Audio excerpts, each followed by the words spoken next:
40 বছরের মেহনত, 50 বছরের সাধনায় সব যখন ঘুচাইছে, ছেলেটাকেও বিদেশ পাঠাইছে, মেয়েটাকেও বিয়ে দিছে, বাড়িতে বিল্ডিংও করছে, সংসারের সব প্রয়োজন শেষ করে মাত্র চাচা বইছে, কদ্দুর আরাম করব, জিরাইব, মালাকুল মউত আজরাইল এসে বলছে, চাচা চলেন, চলে যাও,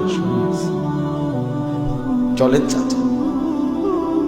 অথবা সিদ্ধান্ত নিছিল দুনিয়া এবার ভোগ করবে, মেহনত করছে অনেক দিন, ছেলে পেলে কামাই রোজগারি শুরু করছে, কিন্তু ডাক্তারে পরীক্ষা নিরীক্ষা করে বলে দিছে, আপনি দুপুরে সকালে 2টা রুটি খাবেন, রাতে 2টা রুটি খাবেন, দুপুরে 1 চামচ ভাত খাবেন, খালাস, দুনিয়া ভোগ করা গেল। এই ঘর যদি সোফা দিয়ে সাজে মাটির উপরে, খোদার কসম ওই ঘর কবরে মাটির নিচের সেই ঘর তো সেজদা দিয়ে সাজে, সে ঘর কখন সাজাবেন? সেদিন গত 1 সপ্তাহ আগে আমার বাসার পাশে একটা ছেলে মারা গেছে, 22-23 বছরের তাগড়া জওয়ান ছেলে, এত সুন্দর, চাঁদের মতো তার চেহারা ছিল, লম্বা সুঠাম।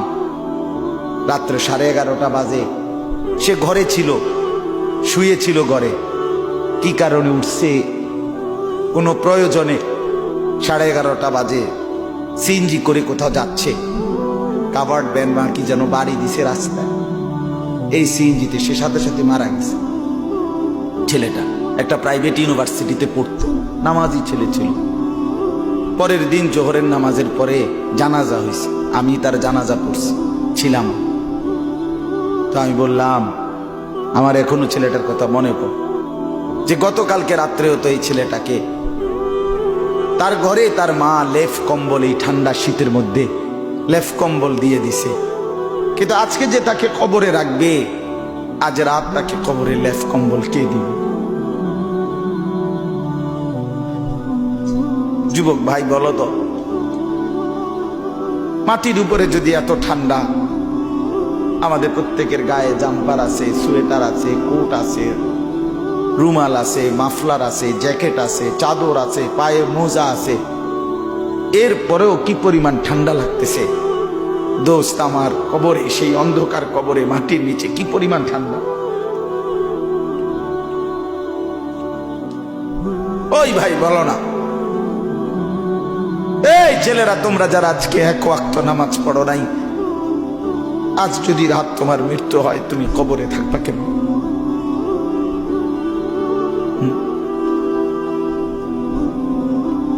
আপনারা যারা হালাল রোজগার করেন না, প্রতিদিন মিথ্যা বলেন, সুদের টাকা গনেন, ওজনে কম দেন, কাস্টমারকে ঠকান, আপনার যদি আজ মৃত্যু হয়, আপনার স্ত্রী সন্তান আপনার কবরে ফেলে আসলে লেফ কম্বল কে দিবে? বা কে দিবে বলে? কেন এই ধোকার দুনিয়ায় নিজেকে বরবাদ করে দিলেন? কেন নিজের কবর নষ্ট করে দিলেন? কেন নিজের আখিরাত নষ্ট করে দিলেন? ওমা হাদিহিল হায়াতুদ দুনিয়া ইল্লা লাহবুন ওয়া লাইব। রব্বুল আলামিন বলে, বান্দা শোনো না, দুনিয়া তো আমি বানিয়েছি, এই দুনিয়া আমার বানানো, দুনিয়ার জিন্দেগি শুধুই কেবল তামাশা, খেলাধুলা, দুনিয়া শুধুই খেলনা, দুনিয়া শুধুই তামাশা। ওয়া ইন্নাদ দারাল আখিরাতা লাহিয়াল হায়াওয়ান। রব্বুল আলামিন বলে, বান্দা বিশ্বাস করো, আখিরাতের ওই ঘর, জান্নাতের ওই ঘর, সেটাই শুধু জীবন, সেটাই বেঁচে থাকা। লাউ কানু ইয়ালামুন, এটুকু বুঝ যদি তোমার হতো, তুমি যদি বুঝতে মা, তুমি যদি বোন বুঝতে, দুনিয়ার এই সাজসজ্জা, এই রূপচর্চা, এটাই শেষ না বোন আমার, আখিরাতি আসল, দুনিয়া ধোঁকা। ইন্নামা মাতালুল হায়াতিদ দুনিয়া কামা ইন আনজালনাহু মিনাস সামাই ফাখতালাতা বিহি নাবাতুল আরদ মিম্মা ইয়াকুলুন নাস ওয়াল আনআম। আল্লাহ বলে, বান্দা, দুনিয়ার জীবনের উদাহরণ কৃষকের ওই ধান ক্ষেতের মতো, যেই ক্ষেতে আমি আল্লাহ বৃষ্টি ফেলবার পরে কৃষক ধান লাগাইলো, এরপরে সবুজ ক্ষেতে পুরা ক্ষেত ভরে গেল। আর কৃষক মনে মনে প্ল্যান করছিল সবগুলো ধান কেটে কত স্বপ্ন পূরণ করবে।